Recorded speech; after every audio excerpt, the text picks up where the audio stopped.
오늘 우리에게 주시는 하나님의 말씀, 요한 1서 3장 1절에서 10절로 참된 주의 자녀인가? 라는 제목으로 우리 함께 말씀 나누겠습니다.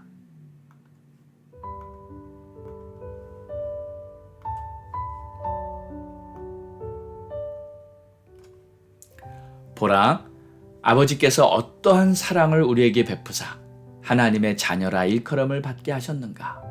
우리가 그러하도다. 그러므로 세상이 우리를 알지 못함은 그를 알지 못함이라. 사랑하는 자들아, 우리가 지금은 하나님의 자녀라. 장래에 어떻게 될지는 아직 나타나지 아니하였으나 그가 나타나시면 우리가 그와 같을 줄을 아는 것은 그의 참모습 그대로 볼 것이기 때문이니 주를 향하여 이 소망을 가진 자마다 그의 깨끗하심과 같이 자기를 깨끗하게 하느니라. 죄를 짓는 자마다 불법을 행하나니 죄는 불법이라. 그가 우리 죄를 없애려고 나타나신 것을 너희가 아나니 그에게는 죄가 없느니라. 그 안에 거하는 자마다 범죄하지 아니하나니 범죄하는 자마다 그를 보지도 못하였고 그를 알지도 못하였느니라. 자녀들아, 아무도 너희를 미혹하지 못하게 하라. 의를 행하는 자는 그의 의로우심과 같이 의롭고 죄를 짓는 자는 마귀에게 속하나니 마귀는 처음부터 범죄함이라. 하나님의 아들이 나타나신 것은 마귀의 일을 멸하려 하심이라.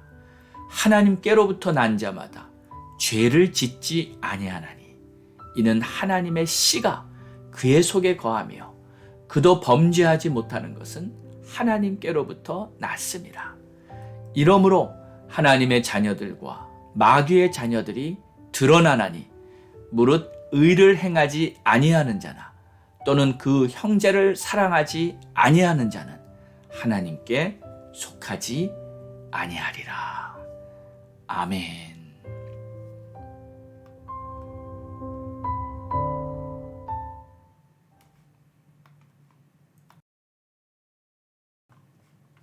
오늘의 말씀은 좀 무겁게 들리는 말씀이지만 자신을 돌아보며 주님 앞에서 참된 자녀로 준비되기 위한 아주 중요한 말씀이기에 우리 모두 한번 신중하게 생각해 보기를 원합니다. 참된 주의 자녀란 어떤 사람을 말하는 것일까요? 예수를 나의 구주로 영접하고 하나님의 영을 받아서 거듭나고 이제 거룩하고 존귀한 주의 자녀가 되었다는 사실은 참으로 감격스러운 일이 아닐 수 없습니다. 그런데 이렇게 새로워진 존재가 되었다는 사실은 그냥 영적으로만 어떻게 내면에서 발생하는 변화가 아니라 각 개인의 삶에서 분명한 외적 변화로도 나타나게 됩니다. 일단 이 세상을 바라보는 눈이 달라지게 됩니다. 과거에 그토록 좋아 보이던 세상 것들이 이제 주님의 자녀가 되면 좀 시시하게 보이게 됩니다. 왜냐하면 가치 기준이 바뀌었기 때문이에요. 인생의 목적이 달라졌기 때문입니다. 왜냐하면 주께서 우리 안에 들어오셔서 새로운 피조물이 되게 해주셨기 때문에 나의 생각이 바뀌고 인생의 목적이 달라질 수밖에 없습니다. 제가 1992년도에 하나님께 큰 은혜를 받았는데 그 당시에 저는 건축 비즈니스를 하고 있었습니다. 그때 저는 골프에 아주 재미를 붙여서 일주일에도 몇 번씩 골프를 쳤었습니다. 그리고 제 목표가 이 골프장 건설이었습니다. 제가 설계한 골프장을 각 대륙마다 하나씩 만들어 놓는 것이 제 꿈이었어요. 저는 집에 이 카펫을 온통 그린 색깔로 해놓을 만큼 그런 골프광이었습니다. 그런데 은혜를 받고 보니까 제가 골프에 소모하는 시간이 너무 많은 거였어요. 그리고 골프를 너무 좋아하니까 이대로 가다가는 주님을 사랑할 이 마음에 공간이 없을 것 같더라고요. 그래서 저는 단호히 결단을 했습니다. 골프를 끊자. 제가 그토록 애지중지 여기던 골프채를 저는 다 팔아버리고요. 그 돈을 다 선교 헌금을 해버렸습니다. 이제 골프를 끊어버리니까 시간이 얼마나 많이 남던지 이제 그 시간에 교회 가서 성경 공부 배우고요. 또 전도 훈련도 받고요. 또 교회 찬양팀에 들어가서 열심히 섬기고요. 그 시간에 얼마나 내 자신을 영적으로 성장시킬 수 있었는지 몰랐어요. 그때 만약 골프를 끊지 않았다면 저는 이런 영적 성장의 시간을 절대 가질 수 없었을 것입니다. 본문을 보겠어요.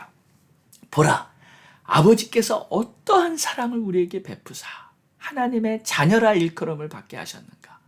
우리가 그러하도다. 여러분, 정말 그렇습니다. 우리가 어떤 사랑을 받았는데 하나님의 아들이신 예수 그리스도께서 나를 구원하시기 위해 그 모진 십자가의 고난을 당하시고 당신의 고귀한 생명을 나를 위해 다 내어주셨는데 그런 사랑을 받고도 나에게 아무런 변화가 없다?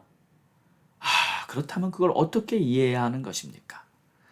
정말 만약 주님이 내 안에 계시다면, 내가 주의 영을 받아서 주의 영이 내 안에 계시다면 내 존재가 어떻게 이전과 또 같을 수 있겠습니까?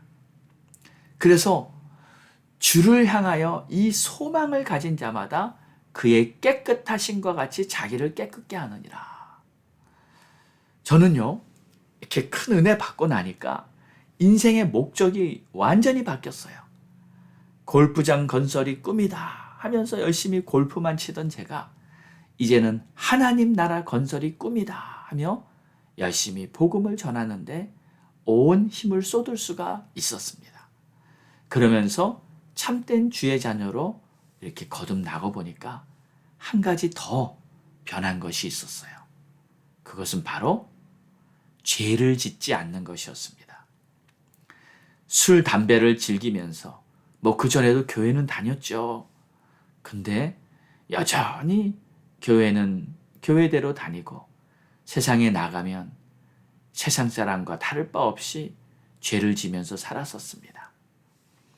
저도 역시 술, 담배를 즐기던 삶에서 완전히 벗어나게 되었는데 그러고 보면 제가 제 마음속에 죄를 싫어하는 마음이 생겼던 것이었어요.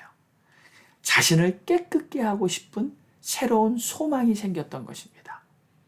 정말 내 안에 주님이 계시니까 죄가 역겹게 느껴지게 되었습니다. 오늘 본문의 말씀에서도 죄의 문제를 거론하고 있어요. 정말 우리가 하나님의 참된 자녀라면 죄를 대하는 태도가 분명해야 합니다. 이 부분이 분명하게 해결되지 않았다면 아직 주님의 자녀라고 말할 수가 없는 거예요. 왜냐하면 예수님은 우리들의 죄의 문제를 해결하러 오셨기 때문입니다. 4절의 말씀을 보죠. 죄를 짓는 자마다 불법을 행하나니 죄는 불법이라. 그가 우리 죄를 없애려고 나타나신 것을 너희가 아나니 그에게는 죄가 없느니라. 그의 안에 거하는 자마다 범죄하지 아니하나니 범죄하는 자마다 그를 보지도 못하고 그를 알지도 못하였느니라. 그렇습니다. 주님의 자녀는요, 죄와 타협하지 않고 죄를 미워하고 만약에 죄를 지었을 경우에는 즉시 회개하고 괴로워하면서 죄와 싸우기를 피 흘리기까지 하는 자들, 그 자들이 바로 참된 주님의 자녀인 것입니다. 이것이 주님의 자녀가 되었다는 증거며 열매입니다. 자, 그런데 이 죄를 짓는 자들을 성경에서는 다음과 같이 말하고 있습니다. 8절의 말씀을 보면 자녀들아 아무도 너희를 미혹하지 못하게 하라. 의를 행하는 자는 그의 의로우신과 같이 의롭고 죄를 짓는 자는 마귀에게 속하나니 마귀는 처음부터 범죄함이라. 하나님의 아들이 나타나신 것은 마귀의 일을 멸하려 함이라. 그러니까 죄를 짓게 됐을 경우에는 그것이 바로 미혹되었기 때문입니다. 자녀들아, 아무도 너희를 미혹하지 못하게 하라. 사람들이 죄를 짓는 이유는 악한 영이 그 사람의 약점, 연약한 부분을 건드려서 죄를 짓게 미혹했을 때, 그가 미혹에 넘어가면 그때부터 죄를 짓게 되는 것입니다. 근데 그렇게 죄를 짓는 자는 이제 마귀에게 속하게 되는 거예요. 자, 만약에요, 죄를 허용하고요, 습관적으로 죄를 짓고요, 심지어 죄를 지는 줄 알면서도 죄를 끊어버리지 않고요, 진정으로 회개하지 않는 자들을 오늘 말씀에는 마귀에게 속한 자들이다, 혹은 마귀의 자녀들이다, 이렇게 말하고 있어요. 9절을 봅니다. 하나님께로부터 난 자마다 죄를 짓지 아니하나니 이는 하나님의 씨가 그의 속에 거하며 그도 범죄하지 못하는 것은 하나님께로부터 났음이라.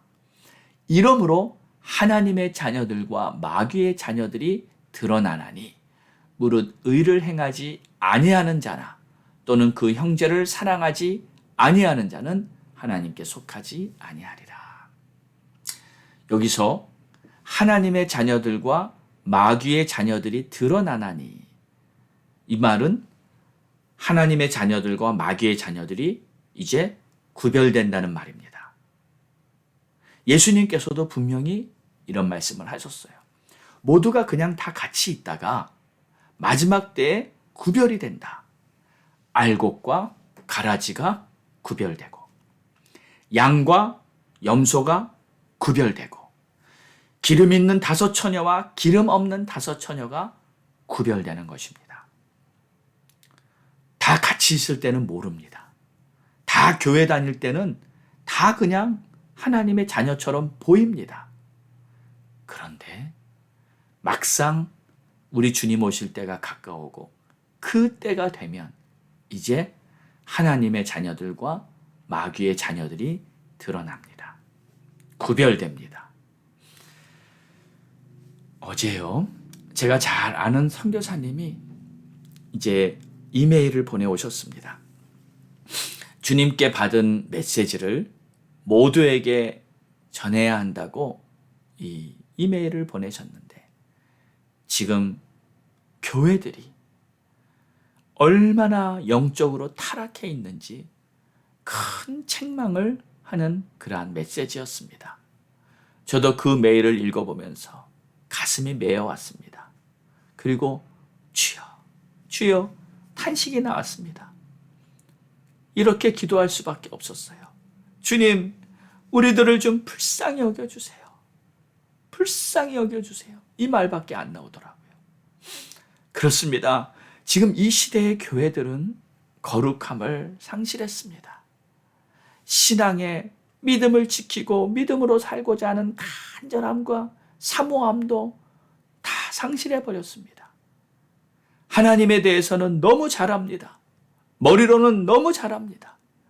그런데 마음이 다 식어버렸어요. 그냥 습관적인 익숙한 신앙생활을 하고 있습니다. 성령의 역사는 거의 찾아보기가 힘듭니다. 왜 그럴까요? 왜 신앙의 생기가 이렇게 많이 고갈돼 버렸을까요? 우리는 이래서는 안 됩니다. 우리는 신중하게 자기 성찰의 시간을 가져야 한다고 생각합니다. 나는 과연 무엇을 구하고 있는가? 무엇을 생각하고 있는가? 내 인생의 진정한 목적은 과연 무엇인가? 혹시 여러분들 중에 주님과의 첫사랑이 식어진 분이 계시다면 다시 간절히 구하시기 바랍니다. 혹시 지금 죄 가운데 있는 자신을 발견했다면 회개하며 우리 주님의 도우심을 구하시기 바랍니다. 주여 나를 깨끗하게 해 주옵소서. 이제 다시 우리들의 심령에 하늘의 불이 임해야 합니다. 우리들의 심령에 뜨거운 성령의 불길이 타오라야 합니다. 그래야 이 패역한 시대, 미혹의 영들이 가득한 이 시대, 할 수만 있으면 믿는 하나님의 자녀들도 넘어뜨려서 죄악에 빠지려고 하는 이 시대, 우리가 눈을 들어 주님의 도우심을 구하면서 다시 일어나 하나님의 영광이 우리 위에 임하였으니 빛을 발하며 하나님의 역사를 이루어가는 그러한 시간이 다시 열리기를 주의 이름으로 간절히 축원합니다. 기도하겠습니다.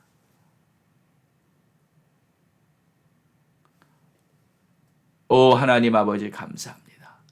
찬양과 존귀와 영광을 주님 앞에 올려드립니다.